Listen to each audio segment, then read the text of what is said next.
This is the eternal human quest. What is real? Of course, different people, we have different conceptions of what is real. And obviously, it's on your degree of understanding that reality that motivates you to actualize that reality. Most of us, we want immediate gratification. We don't want to stall anything. We are so impatient. So down the millennia, people have survived. And for them, survival was real. Abraham Maslow, one of the famous psychologists, he speaks about the hierarchy of needs, which are motivating factors actually. When you need something, that motivates you to do something, and that becomes your goal and that becomes your reality. So the first need is a physiological need, obviously. You need to have food and clothes and shelter and water and homeostasis and everything connected with physical survival. These are needs, and the body and the mind is engaged day and night in procuring these things. See, Sri Ramakrishna used to say, no religion on an empty stomach. This survival becomes religion for most people.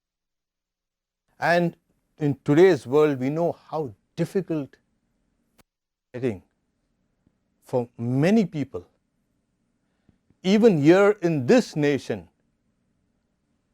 if you look at the developing nations, it's even worse.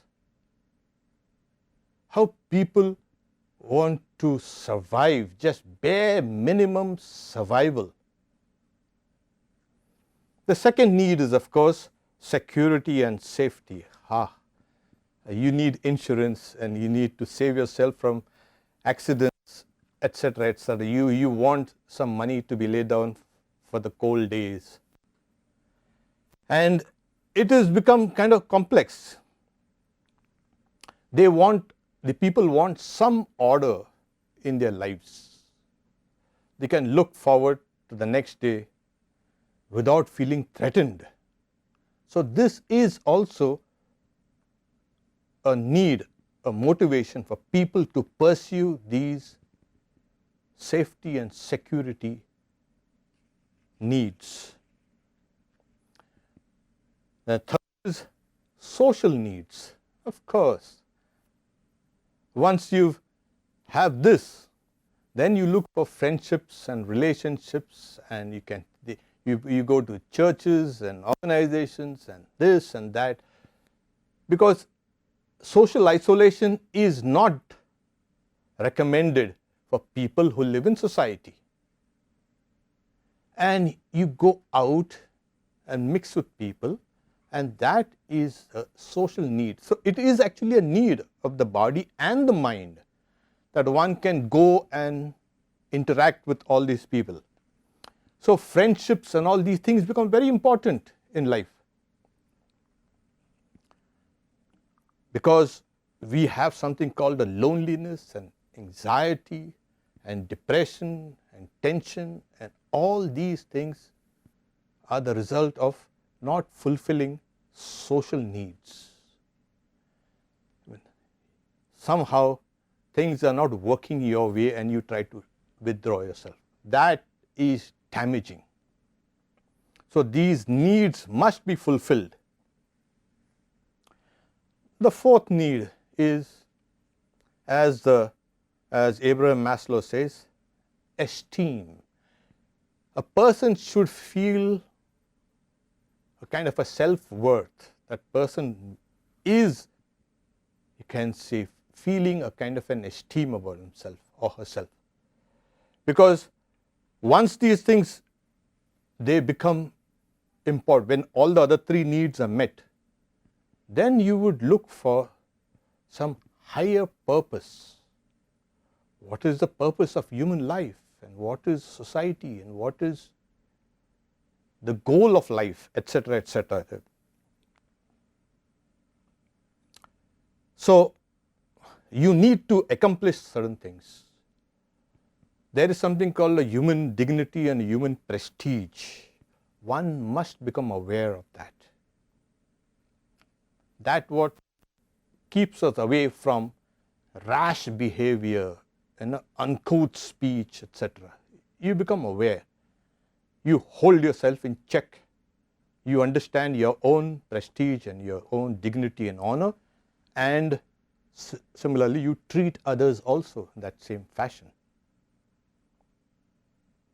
Then we have something called a self-actualization need. It's a need. Now they call it to be a sigma, male or female, whatever. But self-actualization, I'll quote Maslow's words on this. It may be loosely described as the full use and exploitation of one's talents, capabilities, and potentialities.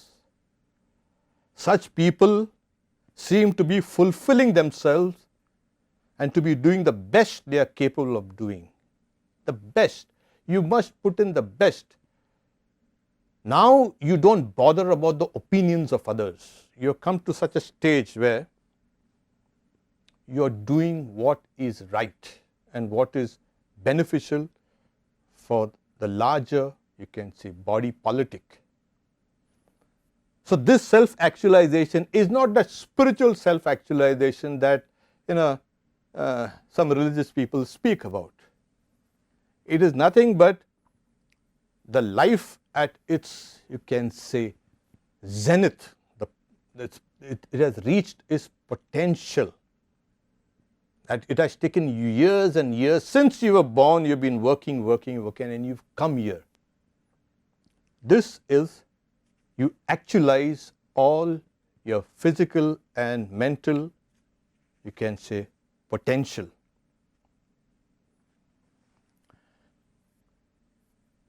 Now, what is real? For them, these people, these things are real.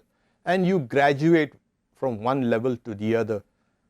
There are some who work on all the 5 levels, and that's good. Why be static? You work on all the 5 levels. But one becomes predominant, of course. So what is real? I'm not talking about scientists or theologies and all these things that are trying to find out what is real. That quest which is there sometimes get awakened in some people, and they want to know what is real. Because, like Swami Vivekananda says, the work of a lifetime achieved by a great mind, little by little, slips between the fingers and vanishes. And the person asks, what is real? And sometimes the clouds part, pours in, and then you might get an answer. But again the clouds come and cover that light. And so these questions do come to each and every soul that is living. What is real? Now, what is twofold reality? We don't even know what is one reality. Imagine now you have a twofold reality. Well, for one thing, reality cannot be twofold. you cannot have two realities. One reality will limit the other. Two realities cannot be juxtaposed and say, oh, both real. And Vedanta is very clear. Reality is infinite, and you cannot have two infinites. Of course, a lot of schools in Indian philosophy and even in Vedanta, the other lower schools, the other schools, not lower schools, other schools, they speak of duality.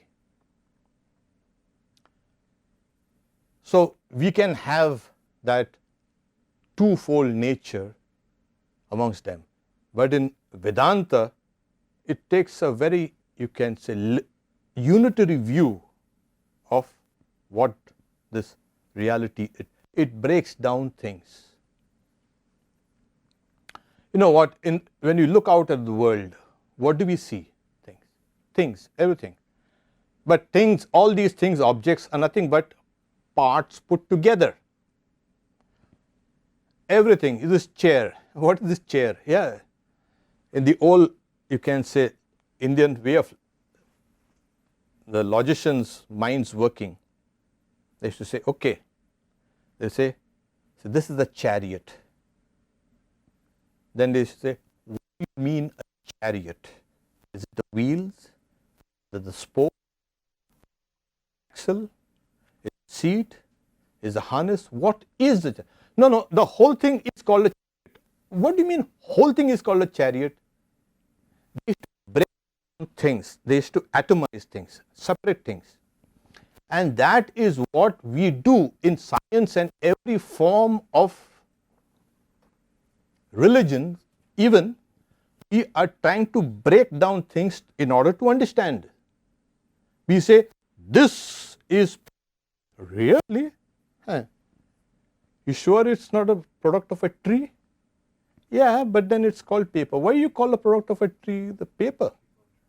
So they keep on breaking down things, and that's what we have been doing. Break down things, atomize them, slowly fragment them, dissect them.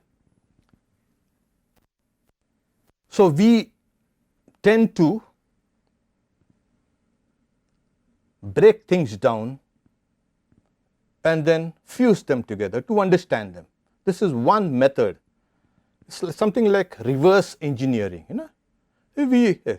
But the problem is, when we disengage the part and then we rearrange, things don't really fit together correctly.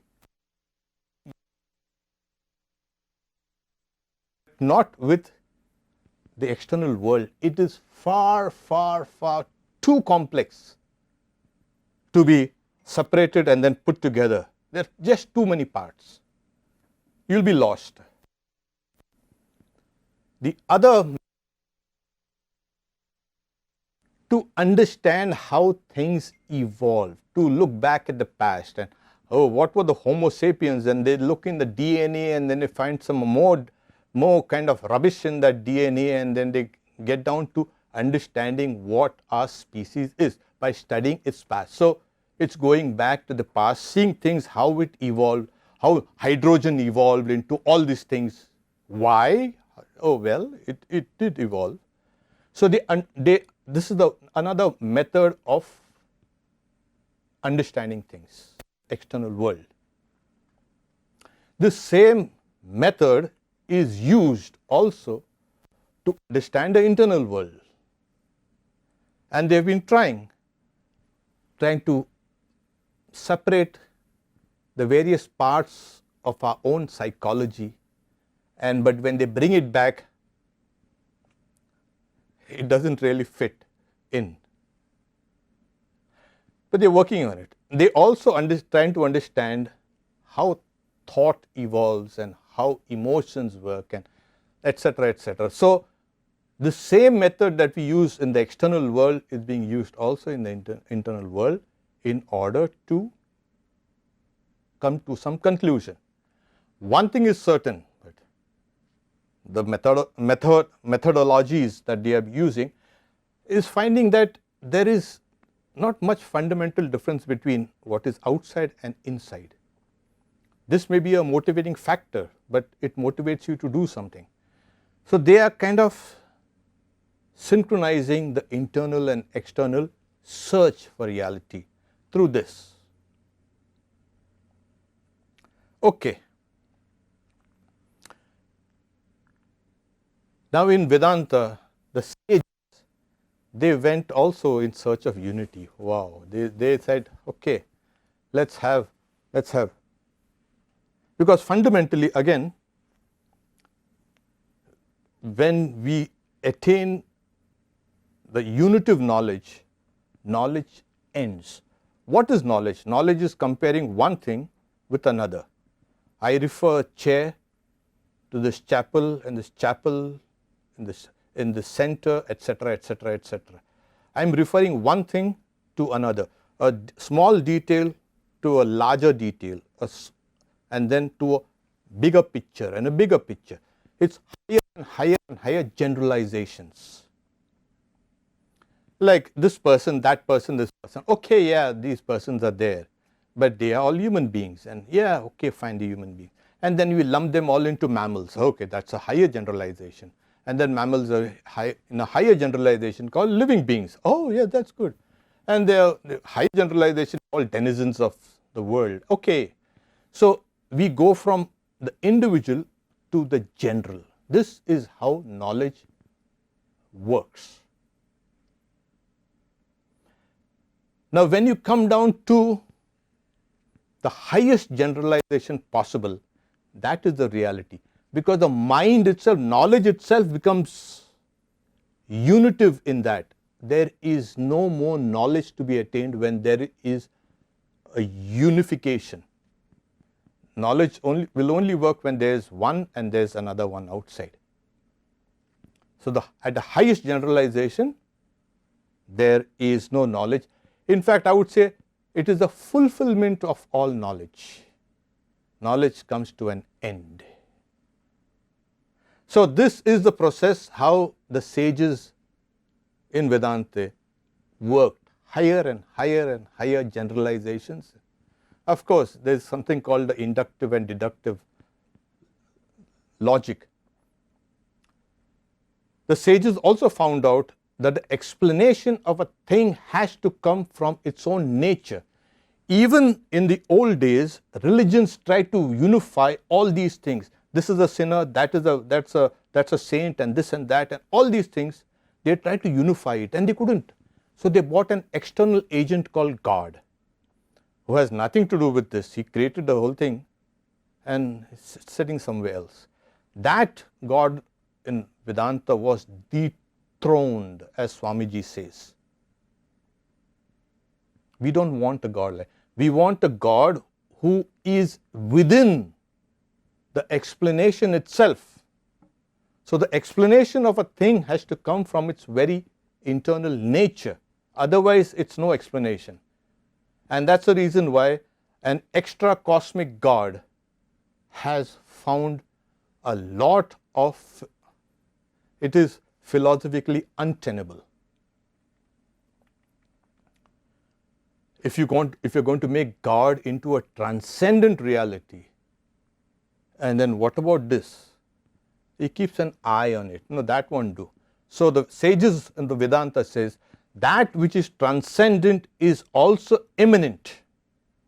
The two are not distinct. Now, if we can understand this, then we can proceed a little further. This knowledge that comes is complete. It's through deduction, induction, and the very nature of that object itself should give you the answers. The answers should not come from outside. You can't bring an external agent. You may refer one thing to another, highest generalization. And from the highest generalization, you can come down, and the smallest detail can be placed within the coordinates of time and space. And this, okay, this is what it means. So your individual life has to be, you can say, questions about your existence should be answered by the entirety. Okay, You are a part of that. So these two things will always be there. You are part of the whole, and now your idea of reality has completely undergone change. You can identify yourself with a particular species, with a human race, or with living beings and everything else in the universe. Their life becomes meaningful. Now, as we go to higher and higher and higher generalization, the Lord says, He says, I quote, I shall tell you in detail of this knowledge which is combined with realization, after experiencing which there is nothing else to be known. So when the Lord says, I am going to tell you about this knowledge which is associated with realization. Now this knowledge comes, and along with this, the realization should also come that yes, this knowledge should flash. And of course, that's the first kind of intellectual understanding is required. And then that intellectual understanding has to become embodied through spiritual practices. Then that very knowledge which was primary becomes secondary and tertiary and everything else. So that knowledge becomes realization. It's like a seed. Suppose somebody gives you, you can say, a seed of a tree and tells you this, the whole tree is within this seed. Are you going to believe it or no? Because that's a general experience. Yes, of course. And that is what the Lord says. I'm telling you, He's saying, He's telling Arjuna, I'm going to tell you this knowledge, about this knowledge, which is accompanied with realization. So, it's not that the Lord is saying, I'll give you that knowledge first and I'm going to leave behind the realization. This knowledge which the Lord says I'm giving you is potential realization. Okay. So, we have understood this generalization. Now we'll be able to understand the two forms of reality, the two aspects and nature of reality. So in the Bhagavad Gita, the Lord says, I won't burden you with the Sanskrit, but I'll quote saying, this Prakriti of mine, I'll explain the word Prakriti, is divided eightfold. Again we come down to the eightfold. Earth, water, fire, air, space, mind, intellect, and also the universal egoism. So it's a beautiful verse. So now the Lord says, we wanted two realities, and now we are coming down to 8 realities. That is 8 forms of reality.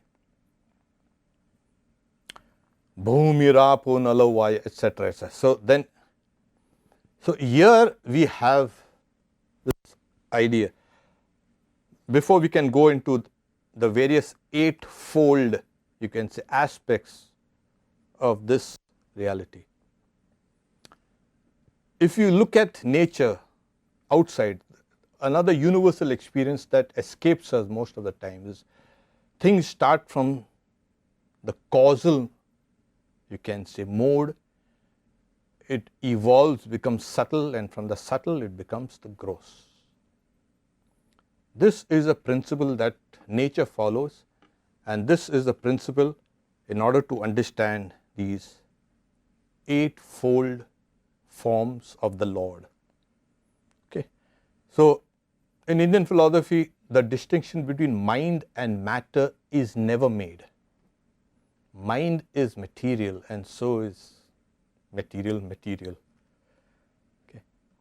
So what you think and feel and see and do, and everything is, we tend to think, oh, the mind is immaterial, not in the sense of useless, but it's not material. No, the mind is material.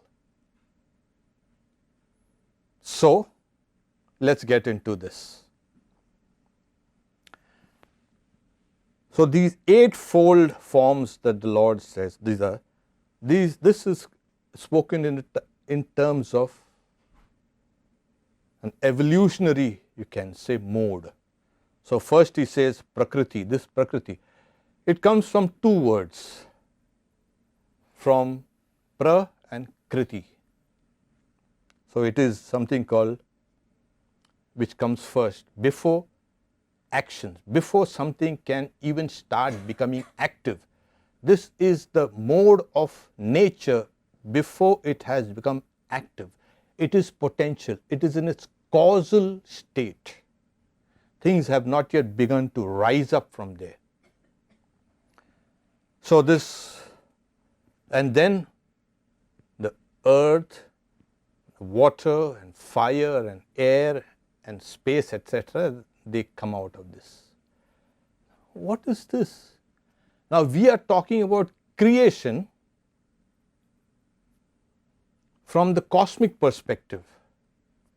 So from the causal has come the subtle, as I mentioned.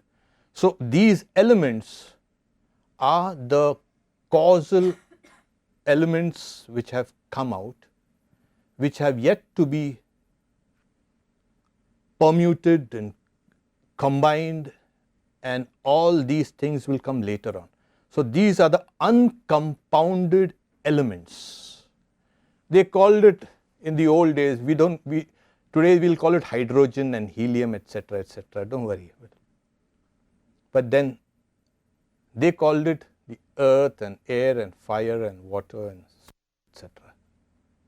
Let those terms don't bother you. It's just that the first elements that came out were pure, and then they combined and recombined to form the gross universe. It becomes compounded. The uncompounded becomes the compounded. If you can understand this, then it's okay. So once you have the five have come out, we can now take five as okay. Earth, air, fire, water and space, etc. Then he's saying the mind. Now the mind in its causal state is called, the commentator Shankaracharya say, when food is mixed with poison, we call the whole thing poison. You don't say that's food and this poison, it's all. The origins of the mind is something called the asmita. I.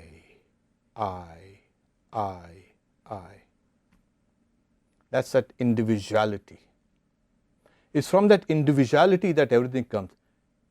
If you take a cell from your body and put it in a petri dish and try to kill it after some time, you'd see it will try to escape. That universal sense of I seems to be everywhere, in plants and birds and animals and beasts and humans. The sense of I. So this is the source of even the other five elements that have come out. Then there's a higher generalization. And what? Where has this universal sense of I, where has it come from? They're saying from the buddhi, from the cosmic mind. Wow, that is kind of grand. So the universal mind is called a mahat. So the origins of this universal I is the universal mind. I think that is. So just take it. First there is the universal mind, and then there's the universal sense of I consciousness, and these further become permuted and combined and recombined to become all the other elements. And these, they are still in the uncompounded state, and then the elements start mixing with each other and this universe comes out. So when you say, okay, now what is the cause of this cosmic mind, the Mahat, the great mind? Well, we just mentioned Prakriti. It's called Ahankara. Why? Because the very fact that it's going to start creating or producing things means there is an impelling force behind it. That is called Ahankara. So there is something called, so the Lord says, is saying, this is my inscrutable power called Maya. Okay.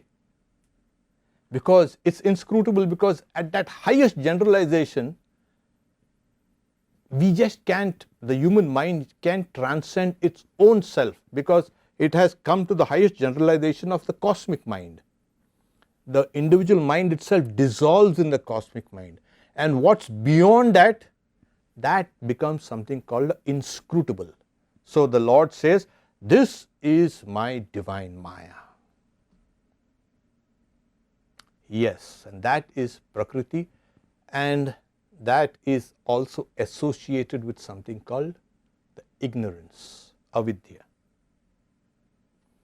Now we have got we have come to the highest generalization possible in this world.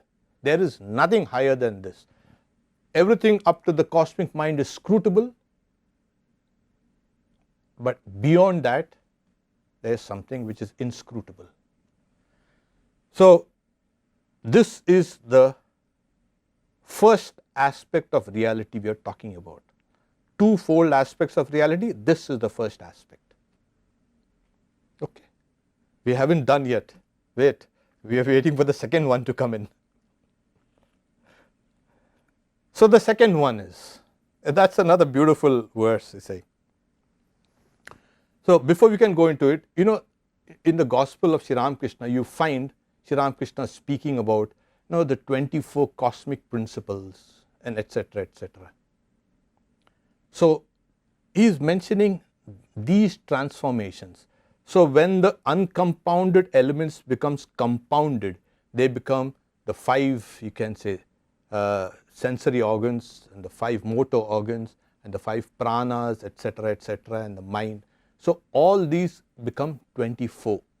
So in the Sankhya philosophy, they also speak of 24 cosmic principles. This is nothing but the entirety, your entire nature is now generalized into one thing, which is again subdivided.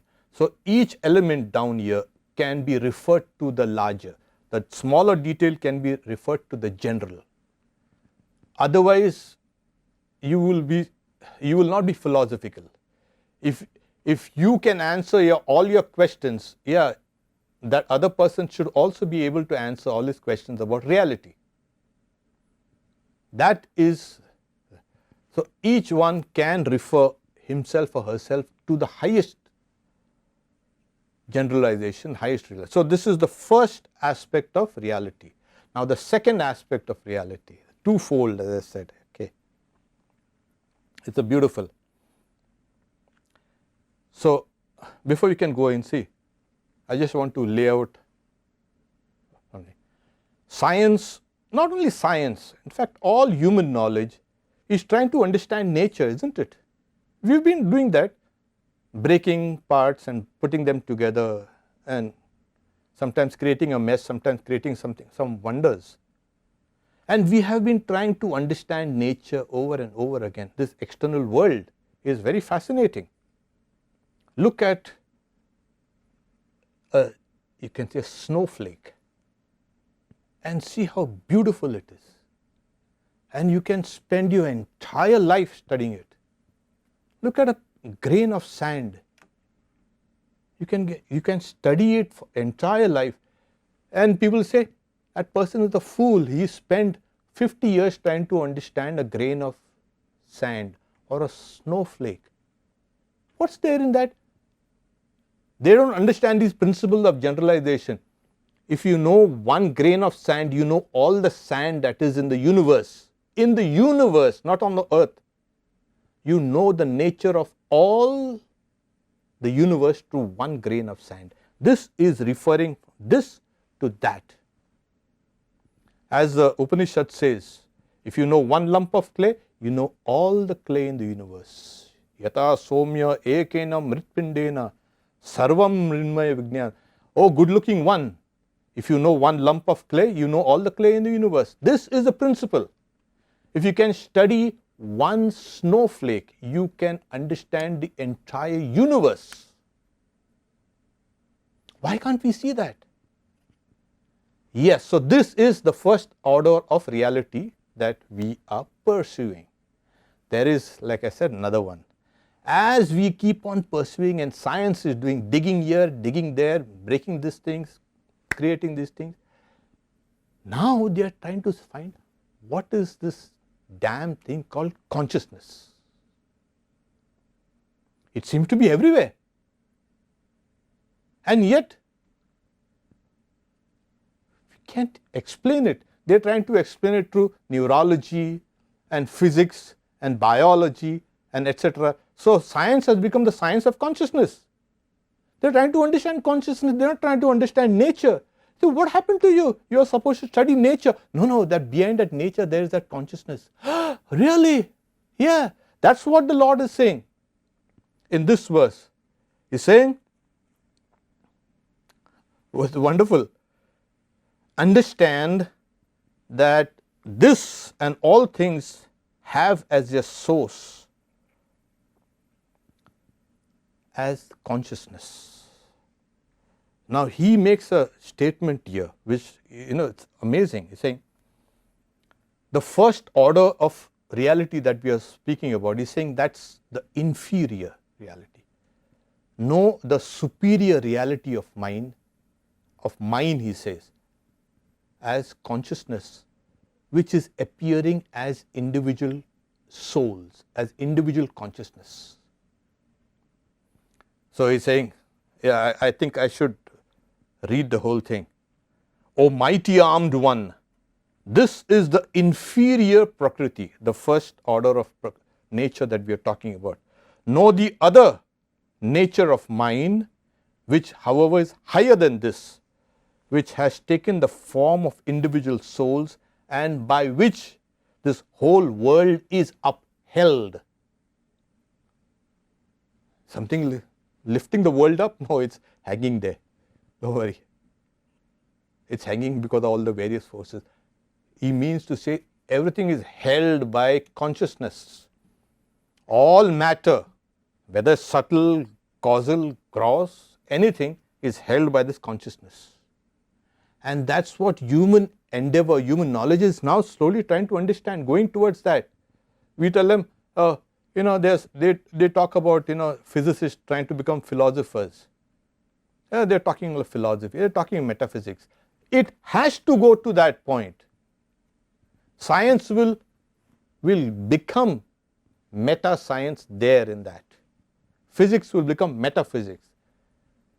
But, science has the strict rules. No, this is what? Objective reality. And now they themselves are trying to study subjective reality as consciousness and everything like that. You can't remove that consciousness out of equations of any sorts now. So the Lord says that this consciousness which appears to hold everything together, to integrate everything, and it appears as the individual soul. There it is. So my work is over in presenting to you this. No, but then no. Vedanta will say, no, there is something more that you need to kind of tell them. So we've understood this twofold nature. One is the vast nature outside. And the second is the consciousness underlying that nature, which holds everything together. Okay. We are talking about some inscrutability. You remember? Yeah, that thing is inscrutable because, well, that inscrutability can become scrutable when you understand consciousness. Until that time, it remains inscrutable to everyone. So we have this twofold nature of reality. Now we have understood things clearly. But as I say, Vedanta will say, hey, what is this twofold? As I commenced, you have one reality. Otherwise, two realities, one will limit the other. One will condition the other. So it's unified by the Lord Himself in the Lord.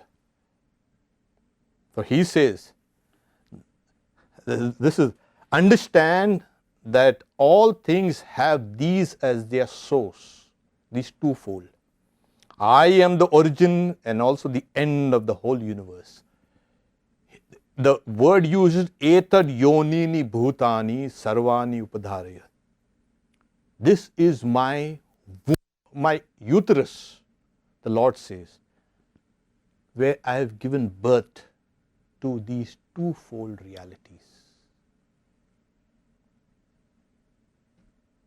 And this is now both these twofold realities have now been unified in the Lord. Of course, it's good. So it's just one fold. You cannot call it fold, it's one. So everything now gets resolved into this one. So what happened to the two, as the Lord says, is the lower and the higher, the superior and the inferior. The superior is consciousness, which holds the inferior, the external nature, and in all its modifications, in all its compounds together. This is unified in the Lord. So he is very clear. Etad yonini bhutani sarvani upadhara. Aham krishnasya jagata prabhava pralayastata. I am the origin and the dissolution of the entire universe. This has come from my own womb, my own uterus, he says. It's clear. So there is only one. Now don't ask me, where did the Lord come from?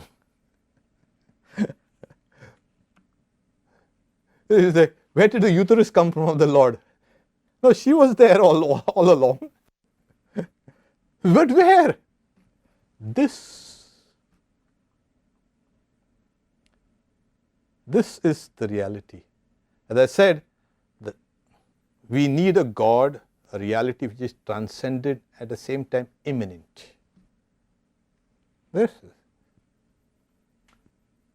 So we are that same consciousness and the same nature, and we are that reality in the sense of parts of that reality.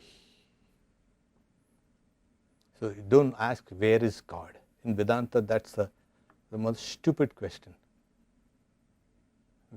Where is God? You still have to understand Vedanta then. This is, if you see this, you are seeing one aspect of the Lord. If you go down deeper, you're going to see the second aspect of that Lord. And then you'll understand the unity behind them. And this is so this individual consciousness that is in all of us, he uses the word, this consciousness of mine, that consciousness of yours, which you think is the individual soul, that belongs to her. If you can understand this, but it belongs to me, it doesn't belong to you. It is of the Lord. She has become the individual soul, and she has become nature. This is the reality. Where? Here. Don't run away from it now. Don't run away to the forest. Don't run away to this temple and churches and mosques and synagogues. Where are you going to run away? Go down deep into your own heart and see there. And then open your eyes and see it's here. there is nothing. And then he concludes is saying, there is nothing whatsoever higher than myself, she says. All this is strung on me like pearls on a string. Yeah. There you see a beautiful pearl necklace.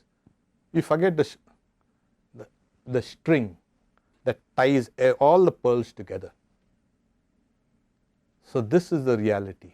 If you can find the connections, good enough. You found that consciousness. And if you haven't, then go about taking things apart and joining them and going to higher and higher and higher generalization, then slowly come down to consciousness, etc. So these are the two ways. If you either go from outside, you will end up inside.